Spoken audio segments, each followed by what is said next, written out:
ಮುಡಾ ಪ್ರಕರಣದ ವಿಚಾರವಾಗಿ ಬಿಜೆಪಿಯವರು ಮೊಸರಲ್ಲಿ ಕಲ್ಲು ಹುಡುಕುವ ಕೆಲಸ ಮಾಡುತ್ತಿದ್ದಾರೆ ಅಂತ ಮಂಗಳೂರಿನಲ್ಲಿ ಕಾಂಗ್ರೆಸ್ ಎಂಎಲ್ಸಿ ಬಿಕೆ ಹರಿಪ್ರಸಾದ್ ಹೇಳಿದ್ದಾರೆ. ರಾಜ್ಯಪಾಲರು ಬಿಜೆಪಿ ಅಧ್ಯಕ್ಷರಂತೆ ಕೆಲಸ ಮಾಡುತ್ತಿದ್ದಾರೆ ಅಂತ ಕಿಡಿಕಾರಿದ್ದಾರೆ. ಸಿದ್ದರಾಮಯ್ಯಗೆ ಪ್ರಾಸಿಕ್ಯೂಷನ್ ಸಂಕಷ್ಟ ಹಿನ್ನೆಲೆ ಸಚಿವ ಸಂತೋಷ್ ಲಾಡ್ ನಿಗದಿಯಾಗಿದ್ದ ಎಲ್ಲಾ ಸಭೆ ಮುಂದೂಡಿದ್ದಾರೆ. ಯಾವುದೇ ಸಮಯದಲ್ಲಿ ಬೆಂಗಳೂರಿಗೆ ಬುಲಾವ್ ಸಾಧ್ಯತೆ ಇದೆ. ಹೀಗಾಗಿ ಸಭೆಗಳನ್ನು ಮುಂದೂಡಿದ್ದಾರೆ ಎನ್ನಲಾಗಿದೆ. ಬಾಗಲಕೋಟೆ ಜಿಲ್ಲೆ ಇಳಕಲ್ ನಗರಸಭೆಗೆ ಇಂದು ಅಧ್ಯಕ್ಷ ಉಪಾಧ್ಯಕ್ಷ ಚುನಾವಣೆ ನಡೆಯಲಿದೆ. ಬಿಜೆಪಿ ಸದಸ್ಯರನ್ನ ಕಾಂಗ್ರೆಸ್ ಸೆಳೆದಿದ್ದು ಗೋವಾ ಟೂರ್ನಲ್ಲಿದ್ದ ಸದಸ್ಯರು ಇಂದು ನೇರವಾಗಿ ಮತದಾನಕ್ಕೆ ಬರಲು ಪ್ಲಾನ್ ಮಾಡಿದ್ದಾರೆ. ಬಿಜೆಪಿ ತನ್ನ ಶಾಸಕರಿಗೆ ವಿಪ್ ಜಾರಿ ಮಾಡಿದೆ. ಇಂದಿನಿಂದ ನಮ್ಮ ಮೆಟ್ರೋ ಹಸಿರು ಮಾರ್ಗದಲ್ಲಿ ಕೆಲವೆಡೆ ಸಂಚಾರ ಸ್ಥಗಿತವಾಗಲಿದೆ. ಇಂದಿನಿಂದ 3 ದಿನ ಹಾಗೂ ಸೆಪ್ಟೆಂಬರ್ 6 ಮತ್ತು 11ರಂದು Peenya industry to Nagasandra metro ಸಂಚಾರ ಸ್ಥಗಿತವಾಗಲಿದೆ. Nagasandra to Madavara signal testing ಹಿನ್ನೆಲೆ ಸಂಚಾರ ಸ್ಥಗಿತಗೊಳಿಸಲಾಗಿದೆ. ನೇರಳೆ ಮಾರ್ಗದಲ್ಲಿ ಯಾವುದೇ ಬದಲಾವಣೆ ಇರುವುದಿಲ್ಲ. ನಟ ದರ್ಶನ್ ಮನೆ ಊಟಕ್ಕೆ ಕೋರಿ ಸಲ್ಲಿಸಿದ್ದ ಅರ್ಜಿ ಇಂದು ಹೈಕೋರ್ಟ್ ಏಕಸದಸ್ಯ ಪೀಠದಲ್ಲಿ ವಿಚಾರಣೆಗೆ ಬರಲಿದೆ. 10 ದಿನದ ಒಳಗೆ ದರ್ಶನ್ ಮನೆಯೂಟದ ಬಗ್ಗೆ ನಿರ್ಧಾರ ತೆಗೆದುಕೊಂಡು ತಿಳಿಸಲು ಹೈಕೋರ್ಟ್ ಜೈಲಧಿಕಾರಿಗಳಿಗೆ ಸೂಚಿಸಿತ್ತು.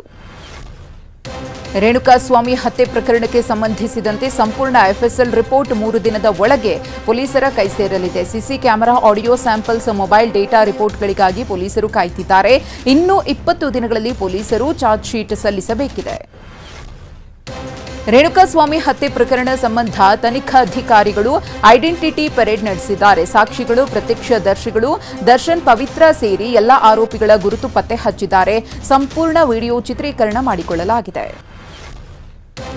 ಬೆಂಗಳೂರಿನಲ್ಲಿ ತಡರಾತ್ರಿ ಯುವತಿ ಮೇಲೆ ಅತ್ಯಾಚಾರ ಯತ್ನ ಪ್ರಕರಣ ಟ್ವಿಸ್ಟ್ ಪಡೆದುಕೊಂಡಿದೆ. ಸಂತ್ರಸ್ತೆ ವಿರುದ್ಧವೇ ಆಟೋ ಡ್ರೈವರ್ ಎಫ್ಐಆರ್ ದಾಖಲಿಸಿದ್ದಾರೆ. ಘಟನೆ ದಿನ ಸಂತ್ರಸ್ತೆ ಚಲಾಯಿಸುತ್ತಿದ್ದ ಕಾರು ಮಂಗಳ ಜಂಕ್ಷನ್ ಬಳಿ 2 ಕಾರು ಒಂದು ಬೈಕ್ಗೆ ಡಿಕ್ಕಿ ಹೊಡೆದಿತ್ತು. ಆಟೋ ಬೈಕ್ ಚಾಲಕರು ಪರಿಹಾರ ಕೇಳಿದಾಗ ಯುವತಿ ಮತ್ತು ಆಕೆಯ ಗೆಳೆಯ ಪರಾರಿಯಾಗಿದ್ದ. ಸದ್ಯ ಈ ಬಗ್ಗೆ ಸಂತ್ರಸ್ತೆ ಮತ್ತು ಸ್ನೇಹಿತನ ವಿರುದ್ಧ ದೂರು ದಾಖಲಾಗಿದೆ. ಕೋಟಿಗಟ್ಟಲೆ ಅನುದಾನ ಕೊಟ್ಟರೂ ಮೈ ಶುಗರ್ ಕಾರ್ಖಾನೆ ಸಮಸ್ಯೆಗಳು ಬಗೆಹರಿಯುತ್ತಿಲ್ಲ. ತಾಂತ್ರಿಕ ಕಾರಣ ನೀಡಿ 4 ದಿನಗಳಿಂದ ಕಾರ್ಖಾನೆಯನ್ನ ಅಧಿಕಾರಿಗಳು ಸ್ಥಗಿತಗೊಳಿಸಿದ್ದಾರೆ. ಹೀಗಾಗಿ ಮೈ ಶುಗರ್ ಕಾರ್ಖಾನೆಯನ್ನ ನಂಬಿದ್ದ ಕಬ್ಬು ಬೆಳೆಗಾರರು ಸಂಕಷ್ಟದಲ್ಲಿದ್ದಾರೆ. ಸ್ನಾನ ಮಾಡಲು ಭೀಮಾ ನದಿಗೆ ಇಳಿದ ಯುವಕ ನೀರು ಪಾಲಾಗಿರುವ ಘಟನೆ ಕಲಬುರಗಿ ಜಿಲ್ಲೆ ಅಫ್ಜಲ್ಪುರ ತಾಲೂಕಿನ ದೇವಲ ಗಾಣಗಾಪುರದಲ್ಲಿ ನಡೆದಿದೆ. ಶ್ರವಣಕುಮಾರ ನದಿಯಲ್ಲಿ ಕೊಚ್ಚಿ ಹೋದ ಯುವಕನಾಗಿದ್ದು ಶವಕ್ಕಾಗಿ ಅಗ್ನಿಶಾಮಕ ಸಿಬ್ಬಂದಿ ಶೋಧ ನಡೆಸುತ್ತಿದ್ದಾರೆ.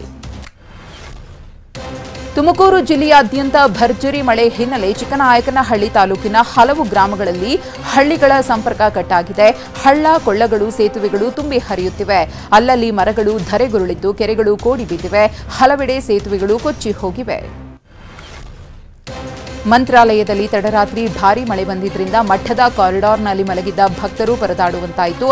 ಬಳಿಕ ಸುಬುಧೇಂದ್ರ ತೀರ್ಥರು ಆಗಮಿಸಿ ಪ್ರವಚನ ಮಂಟಪದ ಒಳಗೆ ಮಲಗಲು ಅವಕಾಶ ಮಾಡಿಕೊಟ್ರು. ತಡರಾತ್ರಿ ಸುರಿದ ಧಾರಾಕಾರ ಮಳೆಯಿಂದ ಚಿಕ್ಕಬಳ್ಳಾಪುರ ನಗರದ 6ನೇ ವಾರ್ಡ್ನಲ್ಲಿ ಮನೆಗಳಿಗೆ ಮಳೆ ನೀರು ನುಗ್ಗಿ ನಿವಾಸಿಗಳು ಪರದಾಡಿದ್ರು. ಚರಂಡಿಗಳು ಬ್ಲಾಕ್ ಆಗಿದ್ರು. ಕ್ರಮ ಕೈಗೊಳ್ಳದ ನಗರಸಭೆ ಅಧಿಕಾರಿಗಳ ವಿರುದ್ಧ ಸ್ಥಳೀಯರು ಆಕ್ರೋಶ ಹೊರಹಾಕಿದ್ರು. ರಾಯಚೂರು ಜಿಲ್ಲೆಯ ಗಿಲ್ಲೆಸೂಗೂರಿನಲ್ಲಿ ಭಾರೀ ಮಳೆಯಿಂದ ಮನೆಗೆ ಚರಂಡಿ ನೀರು ನುಗ್ಗಿ ಅವಾಂತರ ಸೃಷ್ಟಿಯಾಯಿತು. ವಾರ್ಡ್ ನಂಬರ್ 1ರಲ್ಲಿ ಸೂಕ್ತ ಚರಂಡಿ ವ್ಯವಸ್ಥೆ ಇಲ್ಲ ಎಂದು ಸ್ಥಳೀಯ ನಿವಾಸಿಗಳು ಅಧಿಕಾರಿಗಳ ವಿರುದ್ಧ ಆಕ್ರೋಶ ವ್ಯಕ್ತಪಡಿಸಿದರು. ತುಮಕೂರು ಜಿಲ್ಲೆಯಾದ್ಯಂತ ರಾತ್ರಿ ಸುರಿದ ಭಾರೀ ಮಳೆಯಿಂದ ಸಾಕಷ್ಟು ಅವಾಂತರ ಸೃಷ್ಟಿಯಾಗಿದೆ. ಚಿಕ್ಕನಾಯಕನಹಳ್ಳಿ ತಾಲೂಕಿನಲ್ಲಿ ನಂದಿಹಳ್ಳಿಯಿಂದ ಗೊಲ್ಲರಹಟ್ಟಿಗೆ ಸಂಪರ್ಕಿಸುವ ರಸ್ತೆಯ ಸೇತುವೆ ಕುಸಿದಿದೆ. ಹಳ್ಳ ಕೊಳ್ಳಗಳಲ್ಲಿ ನೀರು ತುಂಬಿ ಹರಿಯುತ್ತಿದೆ. ಬೆಂಗಳೂರಿನ ಪ್ರಸಿದ್ಧ ಬಾಗಲಗುಂಟೆ ಮಾರಮ್ಮ ದೇವಾಲಯದಲ್ಲಿ ಬೀಗ ಹೊಡೆದು ಹುಂಡಿಯನ್ನ ಕಳ್ಳತನ ಮಾಡಲಾಗಿದೆ. 2 ಹುಂಡಿಗಳಲ್ಲಿದ್ದ 20 ಲಕ್ಷಕ್ಕೂ ಹೆಚ್ಚು ರೂಪಾಯಿ ಕಳ್ಳತನ ಮಾಡಲಾಗಿದೆ. ದೇಗುಲ ಮುಜರಾಯಿ ಇಲಾಖೆ ಸುಪರ್ದಿಯಲ್ಲಿದ್ದು ಸೂಕ್ತ ಭದ್ರತೆ ಒದಗಿಸದ ತಹಶೀಲ್ದಾರ್ ವಿರುದ್ಧ ಗ್ರಾಮಸ್ಥರು ಆಕ್ರೋಶ ವ್ಯಕ್ತಪಡಿಸಿದ್ದಾರೆ.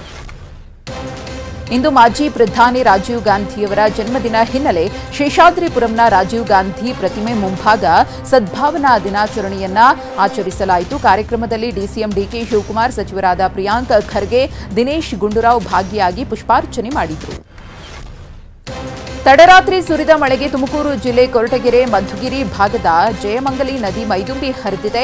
ವೀರೇನಹಳ್ಳಿ ಕಾಳೇನಹಳ್ಳಿ ನಡುವಿನ ರಸ್ತೆ ಸಂಪೂರ್ಣ ಜಲಾವೃತವಾಗಿದೆ. ನದಿ ತುಂಬಿ ಹರಿತಾ ಇರುವುದರಿಂದ ರೈತರಲ್ಲಿ ಸಂತಸ ಮನೆ ಮಾಡಿದೆ. ಚಿಕ್ಕಮಗಳೂರು ಜಿಲ್ಲೆ ಮೂಡಿಗೆರೆ ತಾಲೂಕಿನ ಚಂದುವಳ್ಳಿ ಗ್ರಾಮದಲ್ಲಿ ಗೃಹಿಣಿ ಆತ್ಮಹತ್ಯೆಗೆ ಶರಣಾಗಿರುವ ಘಟನೆ ನಡೆದಿದೆ. ಸುಭಿಕ್ಷಾ ಮೃತ ದುರ್ದೈವಿ. 4 ವರ್ಷದ ಹಿಂದೆ ಪ್ರವೀಣ್ ಜೊತೆಗೆ ವಿವಾಹವಾಗಿತ್ತು. ಸುಭಿಕ್ಷಾ ಪೋಷಕರು ವರದಕ್ಷಿಣೆ ಕಿರುಕುಳದ ಆರೋಪ ಮಾಡಿದ್ದಾರೆ. ದೆಹಲಿಯಾದ್ಯಂತ ಧಾರಾಕಾರ ಮಳೆ ಸುರಿತಾ ಇದ್ದು ಅಲ್ಲೋಲ ಕಲ್ಲೋಲವೇ ಆಗಿದೆ. ನಿರಂತರ ಮಳೆಗೆ ಹಲವು ರಸ್ತೆಗಳು ಜಲಾವೃತವಾಗಿವೆ. ನ್ಯಾಷನಲ್ ಮೀಡಿಯಾ ಸೆಂಟರ್ ರಸ್ತೆ ಅಂಡರ್ಪಾಸ್ ಹೊಳೆಯಂತಾಗಿದ್ದು ಆಟೋವೊಂದು ಸಂಪೂರ್ಣವಾಗಿ ಮುಳುಗಿ ಹೋಗಿದೆ. ಜಮ್ಮು ಕಾಶ್ಮೀರದಲ್ಲಿ ಭೂಕಂಪ ಸಂಭವಿಸಿದೆ. ಬೆಳಗ್ಗೆ 2 ಬಾರಿ ಭೂಮಿ ಕಂಪಿಸಿದ ಅನುಭವವಾಗಿದೆ. 4.9 ಮತ್ತು 4.8 ತೀವ್ರತೆಯ ಭೂಕಂಪ ಸಂಭವಿಸಿದೆ. ಜಮ್ಮು ಮತ್ತು ಕಾಶ್ಮೀರದ ಬಾರಾಮುಲ್ಲಾದಲ್ಲಿ ಮಂಗಳವಾರ ಬೆಳಗ್ಗೆ ಭೂಕಂಪನದ ಅನುಭವವಾಗಿದೆ. ಇದರ ಆಳವು 5 ಕಿಲೋಮೀಟರ್ ಎಂದು ಹೇಳಲಾಗುತ್ತಿದೆ. ರಷ್ಯಾದ ಮಾಸ್ಕೋಗೆ ಪ್ರಧಾನಿ ನರೇಂದ್ರ ಮೋದಿ ಭೇಟಿ ನೀಡಿದ ಬೆನ್ನಲ್ಲೇ ಮೋದಿ ಉಕ್ರೇನ್ಗೆ ಭೇಟಿ ನೀಡಲಿದ್ದಾರೆ. ಆಗಸ್ಟ್ 21 ಮತ್ತು 22ರಂದು ಪೋಲೆಂಡ್ಗೆ ಭೇಟಿ ನೀಡಲಿರುವ ಮೋದಿ ಬಳಿಕ ಆಗಸ್ಟ್ 23ರಂದು ಉಕ್ರೇನ್ಗೆ ಭೇಟಿ ಕೊಡಲಿದ್ದಾರೆ.